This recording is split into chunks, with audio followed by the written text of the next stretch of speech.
mi nombre es Franklin Daniel Monarca de Ovalle.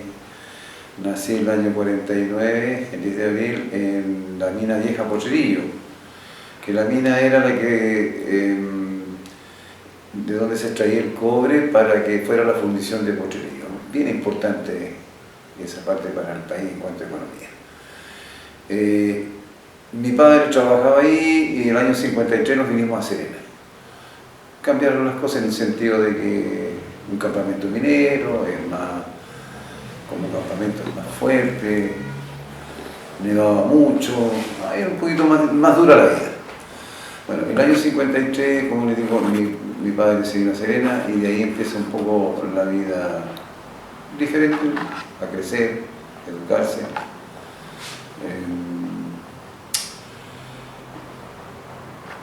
La enseñanza no era la enseñanza media, sino que era la enseñanza primaria que existía en ese tiempo, 6 años y después venía la secundaria. Por no tener conocimiento mucho de qué hacer en cuanto a estudio, en ese tiempo no existían los profesores guía que a uno lo podían ver si era bueno para las matemáticas, para los dibujos y guiarlo en algún campo en cuanto a estudiar. Yo, por iniciativa propia, me fui a estudiar a una escuela de Peñuela, que era una escuela vocacional, donde se pasaba por algunos talleres que eran de carpintería.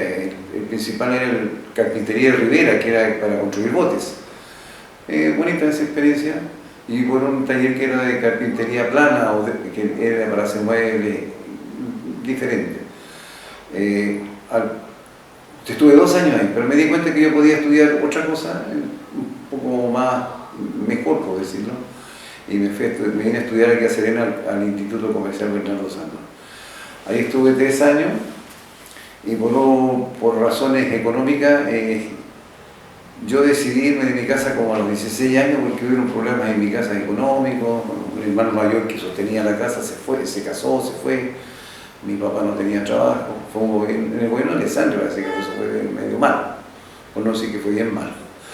Bueno, yo me fui a El Salvador por iniciativa de unos amigos, porque yo jugaba fútbol y me fui allá porque a la gente que jugaba fútbol y eran más o menos para la pelota, podían conseguir trabajo. Bueno, yo no pude conseguir porque cumplí 16 años allá. Pero trabajé ese año en hartas cosas, fue una experiencia extraordinariamente buena en el sentido de cómo ver la vida de los mineros y de otras cosas. En ese tiempo ese era como un territorio norteamericano, porque no cualquiera podía entrar a El Salvador si no tenían permiso, tenían trabajo. Pero fue bueno, y en ese tiempo yo participé, siempre participando en cosas comprometidas de política, en un grupo artístico musical que se formó con unos amigos jóvenes que se llamó 11 de marzo, que 11 de marzo corresponde a la matanza que hubo en el sindicato de El Salvador, que es donde murieron mujeres y compañeros. Bueno, eso es en el gobierno de Freire. En el gobierno de Freire, el militar que estaba a cargo de ese tiempo fue don Manuel Pinochet, no era que otro caballero. Bueno, como le explicaba, yo estuve 1 año ahí, después me vine a Serena de nuevo, ya un poco más maduro, con experiencia, y empecé a buscar trabajo y a estudiar denuncia al comercial de Coquimbo. En ese intertanto vino el gobierno de Allende, como yo ya estaba en el comercial, postulé un trabajo en Manesa, manufacturera de neumáticos S.A., y quedé como programador de producción. Como me gustaba mucho la matemática, me sirvió bastante. Estuve 2 años hasta el 15 de septiembre del 73, donde fuimos detenidos, yéndonos a la primera detención fue en la comisaría de Coquimbo. Ahí, bueno, fuimos torturados, golpeados. Todavía tengo mi mandíbula que trabaja mal.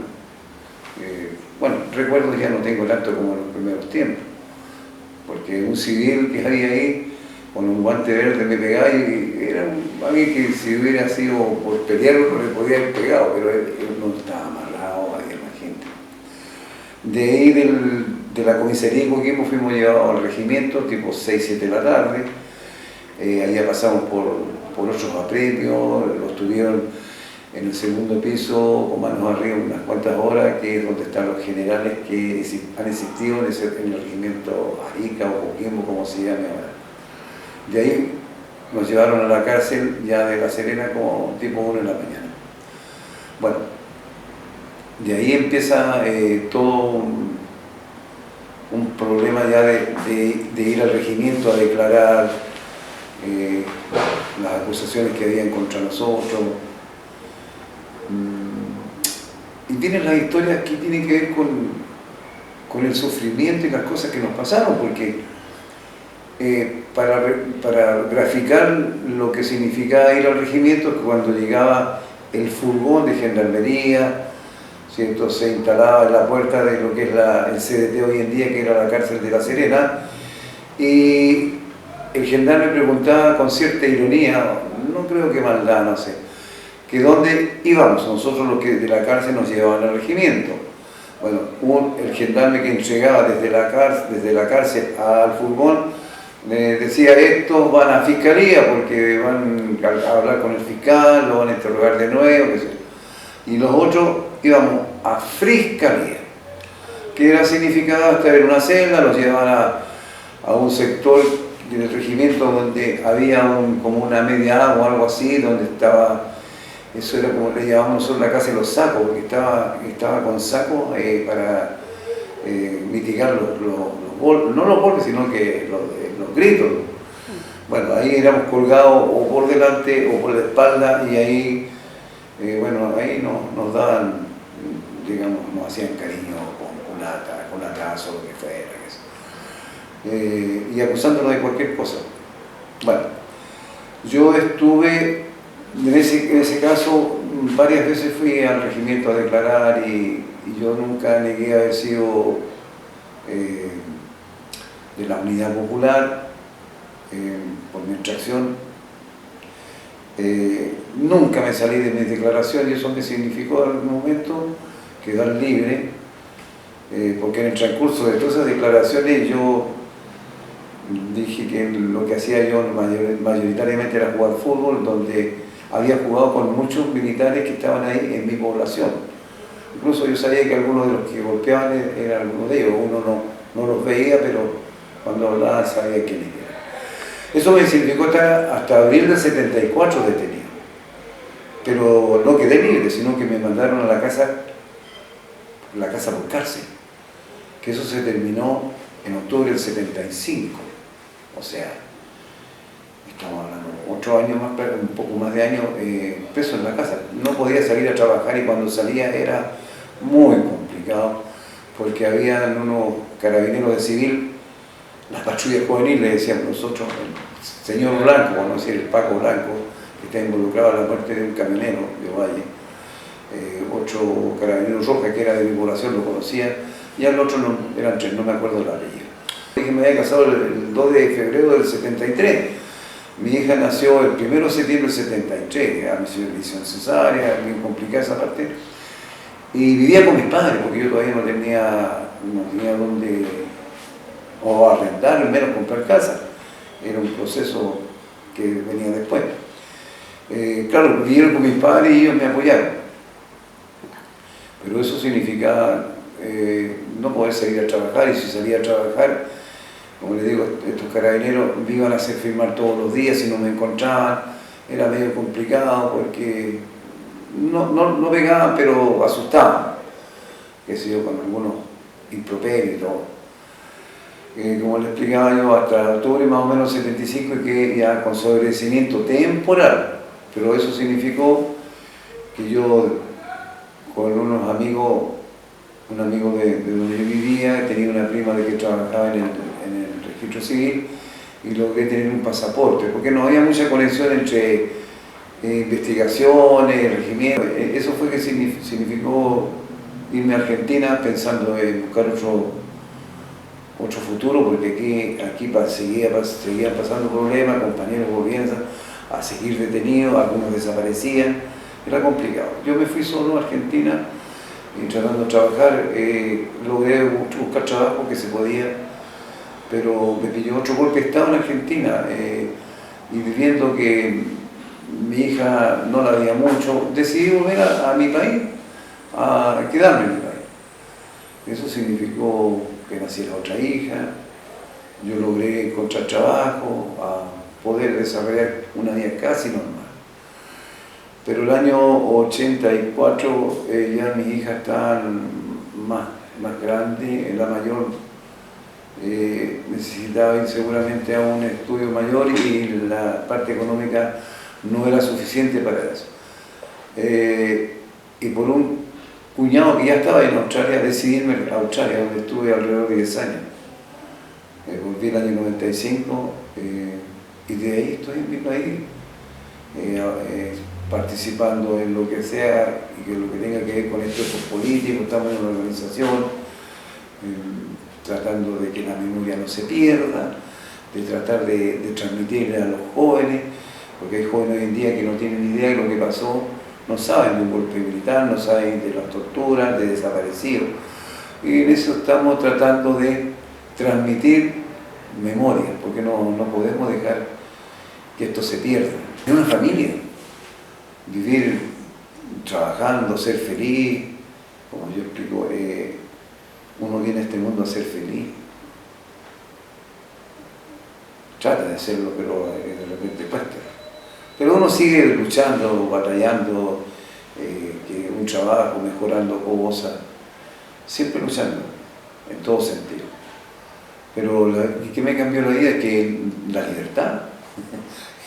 La libertad, como yo después decidí quedarme aquí, bueno, la libertad, sabíamos de compañeros que habían sido detenidos de nuevo, gente que desaparecía, torturado, cosas bastante horribles. O sea, la historia es clara respecto a cómo estos agentes de seguridad que tenía el gobierno tenían un poder tan grande que podían hacer lo que querían. Matar, desaparecer, violar. Era horrible. Hay un miedo constante, porque hay cosas psicológicas que quedan en el tiempo. Cuando yo quedé con el arresto domiciliario, yo intenté trabajar, pero me costaba salir de mi casa porque por una cuestión psicológica yo salía y como que me ponía nervioso y necesitaba ir a un baño, sin tener la necesidad. Pero eso me coartaba tener la libertad o tener la tranquilidad para andar en cualquier lugar buscando trabajo. Eso fue horrible, se me pasó. Yo creo que cuando estuve en Australia, por la tranquilidad que me brindó ese país, ya podía salir con más tranquilidad a un lugar y no estar pensando que tenía que volver a la casa o a un lugar por un baño. Ahora, por mucho tiempo, de repente soñé con el tipo aquel que con ese guante verde me pegaba y yo no podía hacer nada. No podía hacer nada, solamente aguantando. Eso también después en el tiempo también se fue eliminando, ya no me acuerdo de eso. Sabían, pero no mucho, porque uno trataba de explicarles ciertas cosas, no ser tan explícito en algunas cosas, porque debido a la edad de ellas no iban a entenderlo. Pero sí tenían claridad de lo que significaba un golpe, los militares, la vida coartada para algunas cosas, que no se podía salir de tarde, cuando ellas mismas de repente estaban más grandes, las invitaban a algún cumpleaños y no entendían que por qué después de las 6, 7 de la tarde, 8 de la noche, no podían quedarse un rato más y lo estaban pasando bien. Bueno, fueron entendiendo de alguna manera. Y bueno, ellas se quedaron en Australia, las 3 hijas que tuve, son profesionales también, y eso podría ser no es premio, pero por último están tranquilas. ¿Ellas no sufrieron ningún tipo de persecución? No, porque ellas se fueron chicas. Ya. Chicas.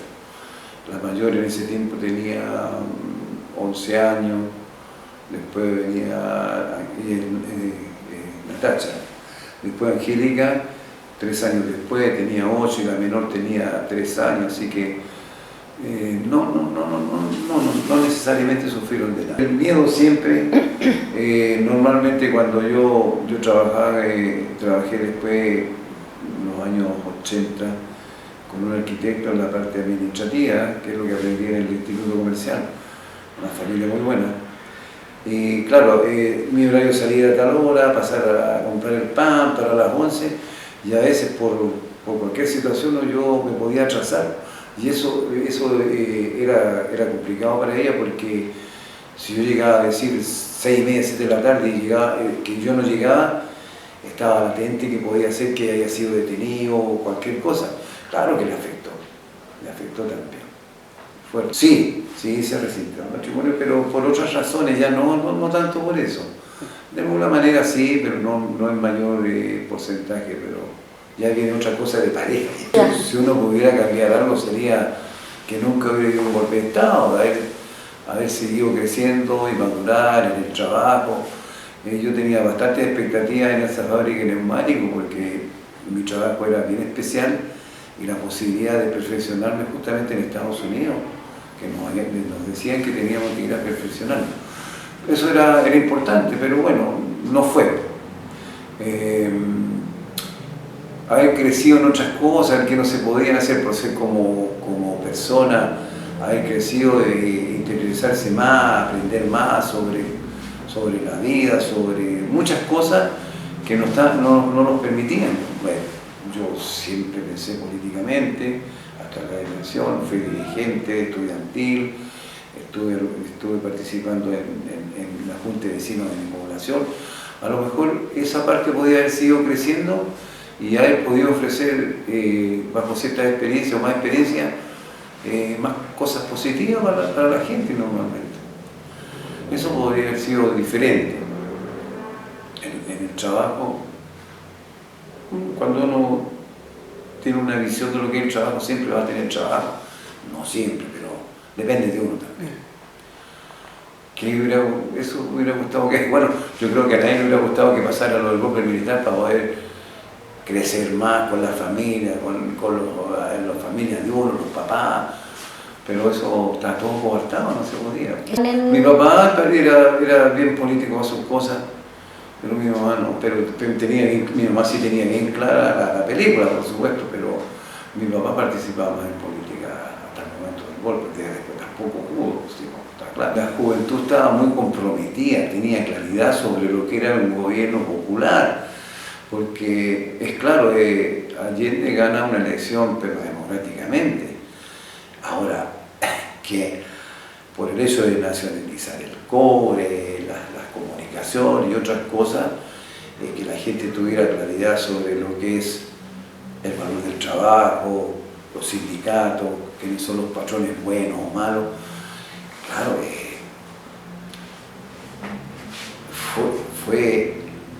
había mucha juventud que estaba comprometida y iba aprendiendo y se estaba generando de alguna manera un hombre joven, un hombre nuevo que pensara distinto sobre... Chile tiene una historia así como los tiempos medievales, si lo retrotraemos a 50, 80 años atrás, los patrones de fondo eran dueños de todo, sobre las hijas, sobre las cosas, pagaban con galletones, le daban un pedazo de tierra y explotaban. Eso es así, no hay otra cosa. La explotación en la empresa minera también fue grande. Hubo mucha lucha para poder conseguir horas de trabajo, salarios casi dignos, muchas cosas.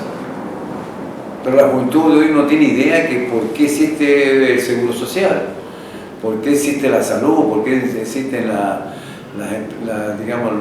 seguridad en lo que tiene que ver con el trabajo. Ellos piensan que esas cosas salieron de algún buen benefactor. Eso fueron luchas de los 30 años, de los 30 a los 40, huelga, matanzas. Eso fue una lucha grande. Entonces, en ese tiempo la juventud tenía cierta conciencia sobre eso. Hoy en día hay jóvenes que no estaban muy metidos en la cosa y dado el golpe, tuvieron que hacerse un lado, pero no siguieron creciendo ni educándose más en ese sentido. Si nosotros los más viejos seguimos en esto porque ya estábamos con una conciencia clara, ¿cierto? Y participativo. Entonces hay jóvenes que de esa edad a lo mejor todavía no pasaban por un proceso para poder adquirir más conocimiento y tener conciencia. Hoy en día los cabros no tienen ninguna conciencia, no saben. Bueno, el modelo que tenemos ahora es consumir y después consumir de nuevo. yo tengo un nieto que cuando empieza a pedir cosas, yo le digo, ven a mirar los árboles. ¿Y para qué me dicen? ¿Ves si los árboles hay billetes? Si crecen en los árboles. Todavía no entiende un poco, algún día va a entender que hay un esfuerzo desde joven para aprender cómo son las cosas y los valores que tienen las cosas. ¿Usted piensa que la generación del golpe, así le llaman algunas personas, tenía más valores, tenía más, como usted lo acaba de decir, más conciencia? Tenían conciencia, compromiso, tenían más valores. Por algo nosotros pasamos por la educación de que era la educación cívica, que hoy en día, bueno, el gobierno militar la eliminó y no la han vuelto a reponer, porque uno se encuentra con cosas re básicas. Los cabros no dan los asientos, si uno va por la vereda tiene que bajarse para que pase los tres, y los miran como cualquier cosa. Entonces, claro que la gente de ese tiempo tenía más conciencia de clase, como se quiere, ¿cierto? Más compromiso social. Había mucho, y para ahí iba la cosa, pues eso es lo que los señores no querían que fuera así. Cómo un trabajador podía hablar con un empleador y discutirle cosas. Me estáis pagando poco, me estáis debiendo, no me habéis pagado lo que me debí. No, eso no se podía antes, pero en ese tiempo se empezó a tener más conciencia de clase, de los trabajadores, sindicalizarse, estudiar. Un poco confrontando a la gente, a militares, políticos chuecos, estaba prohibido comprar una revista o de alguna manera salir a la revista, pero no les permitían poner las fotos de las cosas, un montón de negación a lo que realmente pasaba. Bueno, de ese tiempo también había respeto en la familia, y era como un concepto que teníamos en general, que decíamos que la mesa mandaba, en el sentido de que se almorzaban todos juntos, había respeto, se esperaba que todos estuvieran, si había once o comida, almorzar, conversar algunas cosas y con respeto. Hoy en día no existe eso, para nada. Y eso involucraba también incluso hasta una salud mental y una salud física del alimento que nosotros adquiríamos o teníamos, que eran las legumbres, cosas, pescado. Hoy en día no, los cabros comen cualquier cosa y se enferman de cualquier cosa también. Claro, hay una diferencia enorme en ese sentido, ¿cierto? El respeto, la formación, la educación, los profesores educaban y la familia, los padres formaban, que eso hay una diferencia, pero abismante. Hoy en día no, los papás piensan que porque cuando pagan, que se supone que el profesor poco menos tiene que, no sé, educarlo, formarlo, y si hay una contradicción, vale poco menos que le pegan a los profesores. Bueno, ya había democracia, cautelar, la media, pero había democracia. Ya no desaparecían amigos, ya no detenían igual habían detenido o desaparecido, pero ya no era la escala como antes. A través de la información o teléfono, todo era más fácil saber qué pasaba. Eso fue muy importante, porque antes no sabía. Pero hoy en día, si pasa algo y hay un teléfono, se puede viralizar cualquier cosa, y aunque no se haga nada respecto a quién le corresponde impartirle justicia, pero por lo menos la gente puede leer y saber qué es lo que pasa. En ese sentido el país había cambiado, había crecido un poco, con mentiras, pero había crecido en alguna medida. Bueno, ya se había implementado parte del neoliberalismo y cosas, los mercados, las tarjetas y todo, y eso hace que este mundo sea re distinto al que nosotros vemos. Las cosas no tienen valores, a pesar que cuestan, pero no tienen valores. Hoy en día, si un joven se casa y se separa, venden las cuestiones como que sí, y a pesar que se las regalaron y todo, pero no le dan valor a las cosas. En el tiempo de nosotros era distinto, cuando yo me casé, primero una cocina, la pagué de a poco, y uno le da el valor al dinero y a las cosas. Hoy en día no. Pasa 6 tarjetas, y una tarjeta paga otra tarjeta, y están endeudados. Pero no, hay harta diferencia en todo sentido, en lo laboral, en lo familiar, en la educación, todo era distinto. Ahora no, ahora han hecho un ser humano muy individualista, egoísta, no le interesa nada lo que le pasa al otro, porque yo era feliz, con todas las falencias. Yo cuando niño iba a la escuela a pies pelados, y las pichangas era la pata pelada, aunque no hiciéramos ni un dedo. Teníamos cosas como ir al cerro, al canal, éramos felices. Las mamás jugaron un rol impresionante. Nunca faltó un plato de comida, lo que fuera. Bueno, quizás en otro lugar sí, pero en el caso de yo, nunca. Y con las falencias que hubiera, entonces había un plato de comida caliente, jugábamos, teníamos amigos. En donde yo vivía, sí, había un par de casas que yo podía tirar la pitita que había y entrar a esa casa y nadie me decía, ¿qué pasa? Hoy en día no.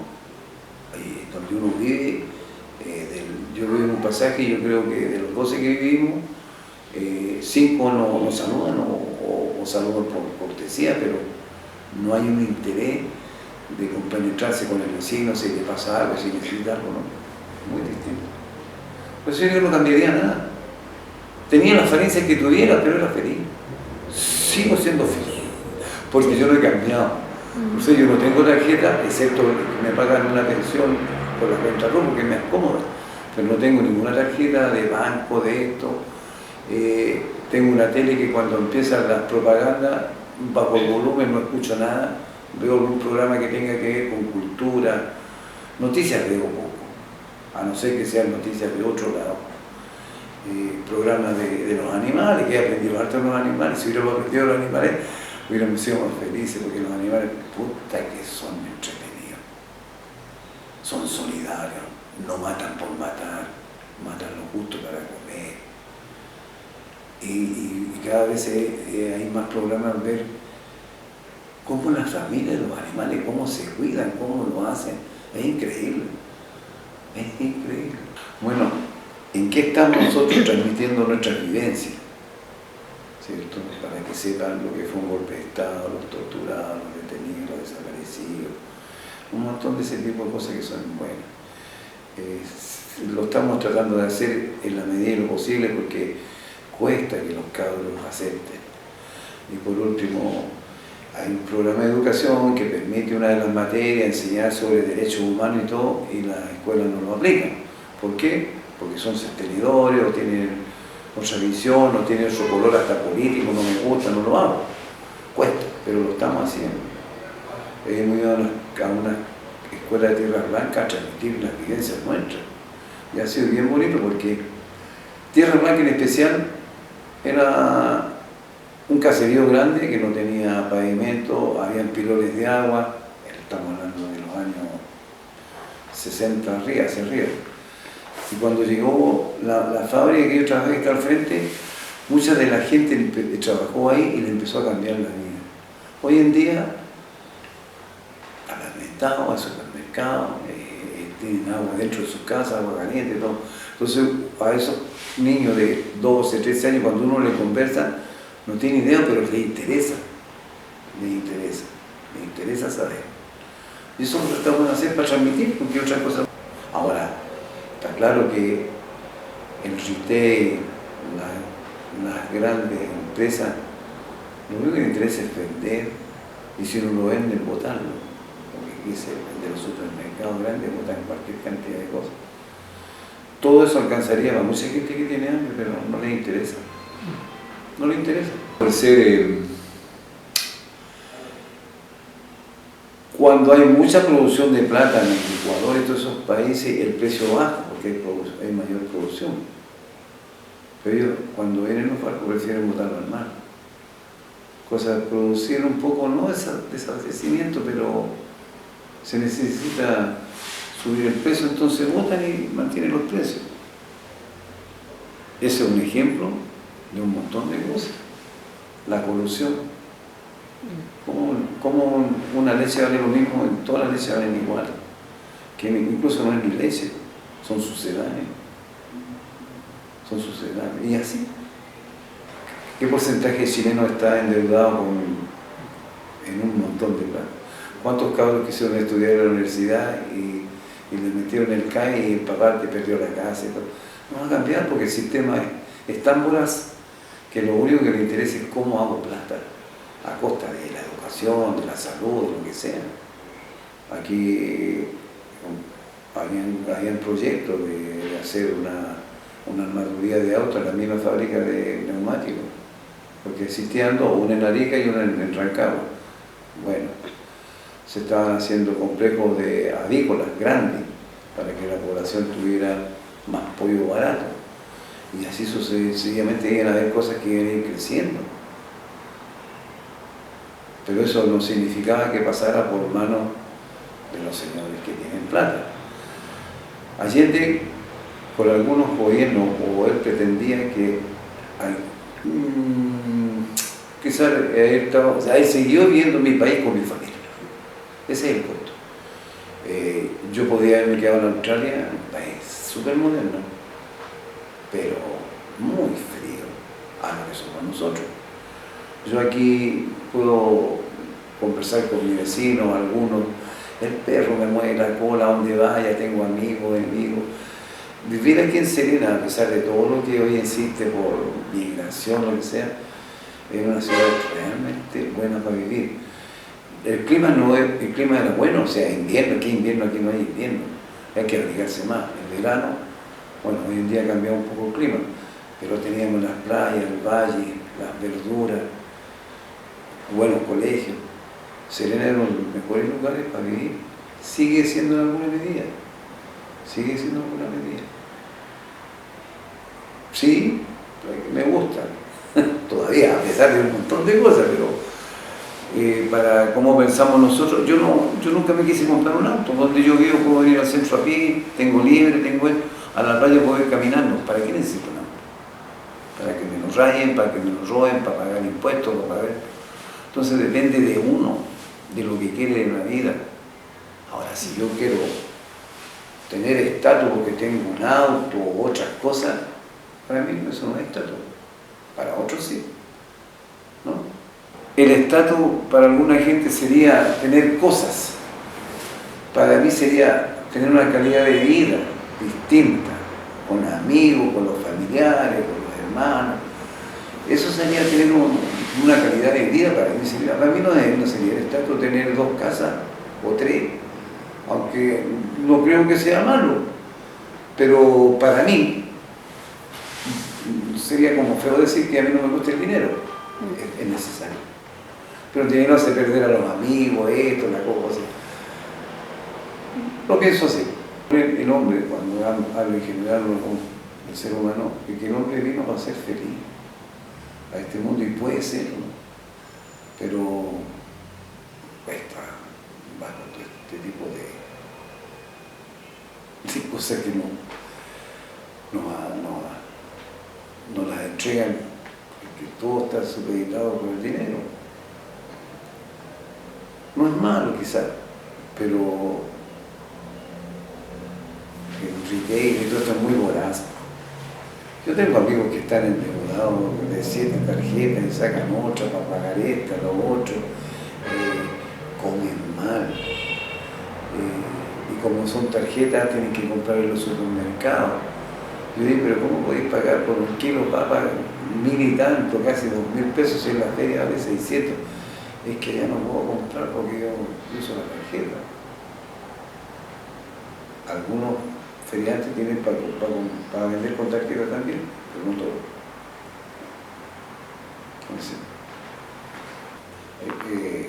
Los gringos se llevaron no solamente el cobre por año, llevaban oro, molibdeno, un montón de plata y no pagaban impuestos. Y nunca pagaron impuestos. Entonces aquí por ser un tipo que quiere exportar cualquier cosa, voy a poner manzana.